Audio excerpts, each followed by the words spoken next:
Would you echo Mr. Navalny's conviction that, quote, Putin is himself the father of Russian corruption and that the people around Mr. Putin are the most corrupt of all? Would you agree with that? I say this a lot of times, and also I would mention that I personally make a lot of effort into some of the investigations of Navalny, and you can speak with him and he will confirm it to you. At least 2 his investigations were done with my help. So of course I think the whole system is corrupt, and of course the system was built by Putin. So you'd like to see Putin investigated and charged? But what I'm saying, that I don't like when people personally insult him, and Alexei Navalny is also doing this. He was coming on the square and saying, look, he has Botox in his face. This I detest. I don't like to speak personally. But you're accusing him of criminal corruption. You're accusing Mr. Putin of criminal corruption. But I'm not saying about, you know, the way he looks. No, forget the way he looks. I don't call him with some words. No, I'm not interested in his looks. I'm interested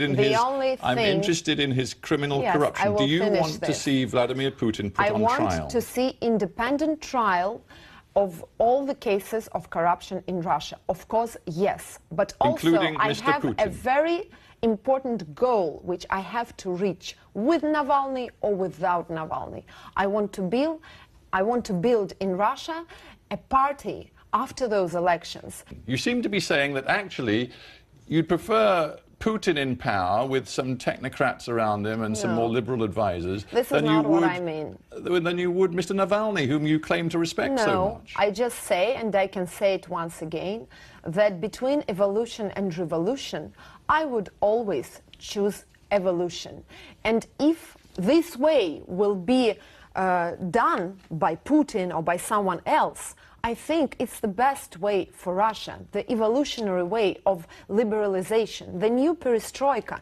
This is my main goal. I don't want another revolution on the streets, because this will be blood and we know how it ends up. But I'm continuing to wrestle with this simple idea of where you actually sit when it comes to Vladimir Putin and power. For example, I don't sit with Vladimir Putin. Well, clear up some confusion for me with my father when I was 10 years old, but you know, children sometimes really revolt against the system created by someone close to their parents. So that's quite logical. Again, all right, you are the main quote-unquote opposition candidate fighting Vladimir Putin. I'm not quote-unquote, but I am an opposition leader. And what happens is this, and it's the most likely scenario according to all the polls, that Vladimir Putin scores an overwhelming, huge victory.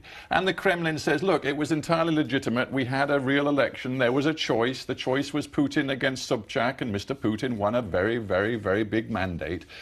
How will you feel about that?